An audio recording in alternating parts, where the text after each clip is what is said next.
They say the ultimate rush of power comes when it's given to someone who never deserved it.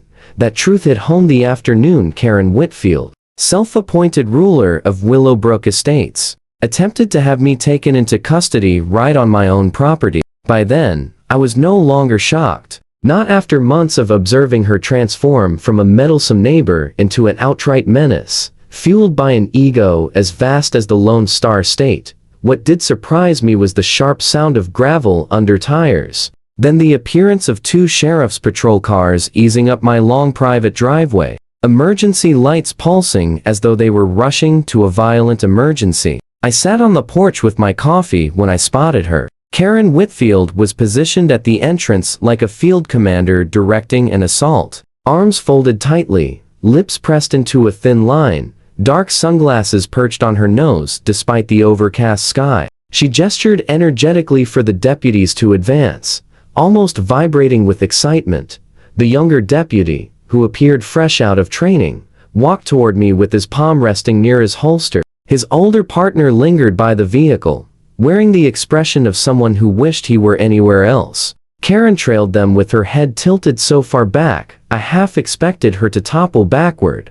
"Sir," the younger one announced in a practiced, rigid tone, "we received a complaint regarding trespassing and unauthorized occupation of this land." Behind him, Karen's face glowed with satisfaction.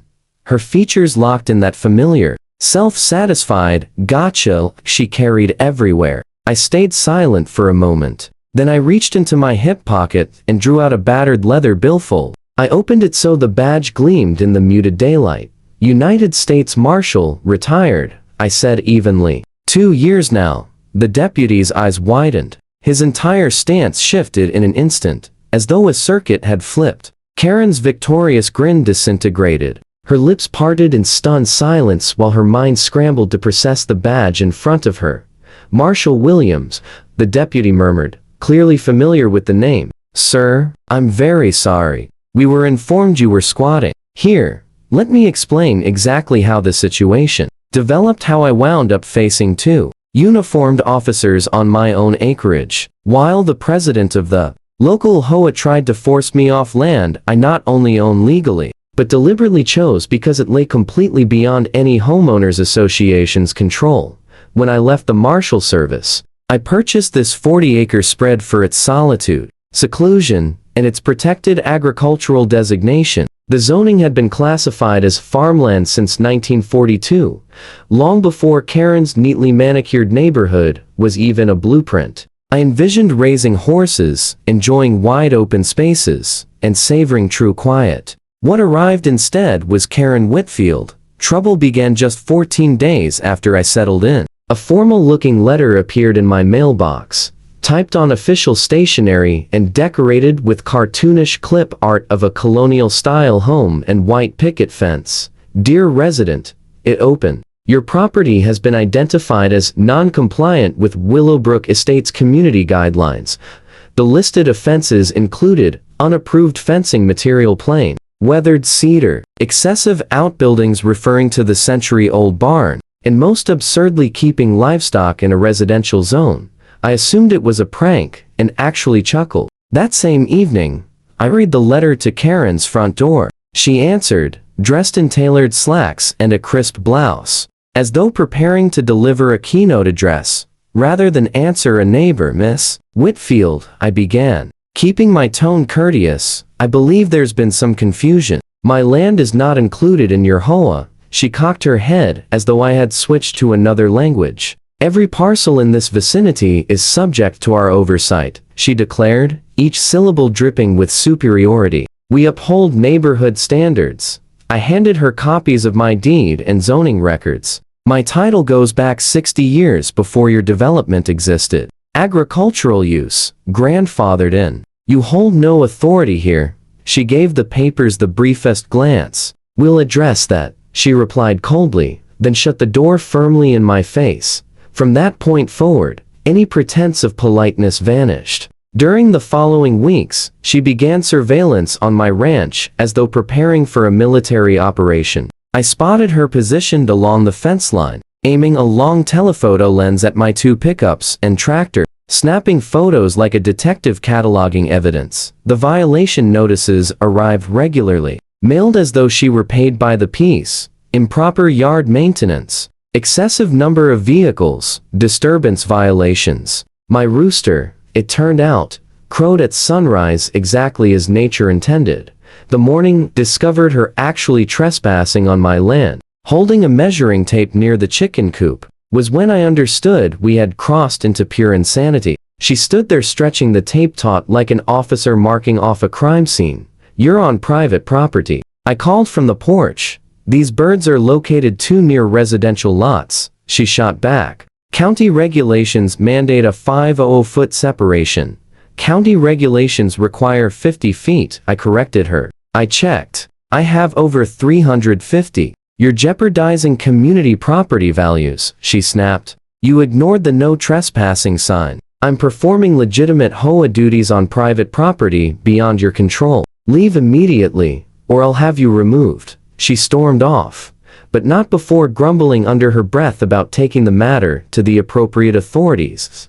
I assumed she meant the HOA board. I was mistaken. 3 weeks later, while I was setting a new fence post, I noticed movement at the locked front gate. Karen had climbed over it. She approached me, clutching a manila envelope like an arrest warrant. Mr. Williams, she announced, slightly out of breath. This is a cease and desist order demanding you vacate the premises at once. I wiped my palms on my jeans, accepted the documents, and scanned them. They appeared to be templates downloaded from some free legal website. Many references cited HOA regulations that had zero relevance to non-members. The remaining citations twisted county ordinances. She clearly didn't comprehend. This holds no legal weight, Karen, I told her. You have no power to evict me from land I rightfully own. I am the president of the Willowbrook Estates HOA, she proclaimed. And you are trespassing again. I'm staying right here until you obey. Then I'm phoning the sheriff. Go right ahead, I replied. She laughed dismissively. Tell them Karen Whitfield referred you. I've collaborated with code enforcement for years. They know exactly who I am. She pulled out her cell phone and dialed 911. I stood in stunned silence as she reported me as an aggressive squatter refusing to leave property next to Willowbrook Estates. She recited my address, described me as potentially violent, and concluded with, "Please come quickly. I'm concerned for my personal safety," which returns us to those pulsing lights in my driveway. Karen's elaborate illusion was colliding violently with the facts. The deputies now realized she had filed a fabricated complaint against a retired federal officer. The senior deputy stepped forward from the second cruiser. "Marshal Williams," he said, extending his hand. "We're truly sorry for the mix-up." He turned to Karen. "Ma'am, you reported a trespasser. However, the documentation shows you're the individual present on private property without authorization. This land is part of the HOA's future expansion." Karen insisted shrilly. I retrieved my phone and displayed the full record: deed, zoning classification, property maps, and professional survey. She has received multiple verbal and written warnings to stay off my land, I added. The deputies shared a meaningful glance. "Ma'am," the older one asked calmly, "did you climb over a locked gate to enter this property?" "I have jurisdiction here," she faltered, her voice rising with emerging panic. "No, you do not. Filing a false police report is a misdemeanor," he continued. "Accusing a legitimate landowner of squatting is a grave matter." Karen stood frozen, her mouth working soundlessly like a stranded fish. "The HOA bylaws apply only within the HOA boundaries," the deputy stated, cutting short her protest. He faced me again. "Would you like to pursue charges?" I considered the months of harassment, the endless notices, the surveillance, the threats. "Yes," I answered. "And I'll be seeking a restraining order as well." The deputy nodded. "Ma'am, please turn around and place your hands behind your back." "You can't be serious," she protested. "I know the sheriff personally, the same sheriff who partnered with Marshal Williams for a decade," he replied evenly. Karen stammered incoherently as the deputies secured her wrists and recited her Miranda rights. Small towns talk. By evening, word had spread throughout the neighborhood. Karen Whitfield had been arrested for trespassing on the property of a retired United States Marshal. The following HOA meeting drew the largest crowd in memory. I received an invitation to address the group about property rights. Karen attended on bail, seated in the rear row, her expression one of humiliated defeat. When residents demanded her immediate resignation, she objected. I was defending property values. That ranch is a blight on the community. That was when I revealed the decisive evidence. I did some digging, I explained. 3 months ago, Karen submitted a proposal for an equestrian facility expansion, one that depended on acquiring neighboring land. I paused. My land. A wave of gasps rippled through the room. A board member accepted the folder from me and read the document aloud.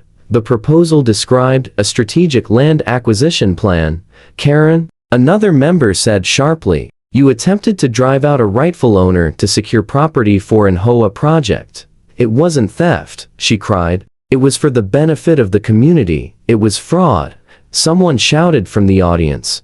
The vote to oust her passed unanimously. She was barred from ever holding any leadership position again. The district attorney pressed charges: trespassing, filing a false police report, harassment, and attempted fraud. 6 months later, at sentencing, the judge delivered a stern rebuke. You misused your authority to harass and intimidate a lawful property owner. You misused public resources and attempted to engineer a deceitful seizure of land. Karen received 18 months of probation, 200 hours of community service, and $15,000 in fines. Her complexion drained of color, but I was enhancing the neighborhood, she whispered. You were attempting to steal private property, the judge answered. Flatly, court is adjourned. As the bailiff escorted her from the courtroom, Karen glanced back at me. The fury had vanished from her face, replaced by pure shock. The self-crowned queen of the HOA had been stripped of her throne and held accountable at last. If you appreciated watching justice prevail, please hit like, subscribe for additional true accounts of HOA conflicts and satisfying resolutions.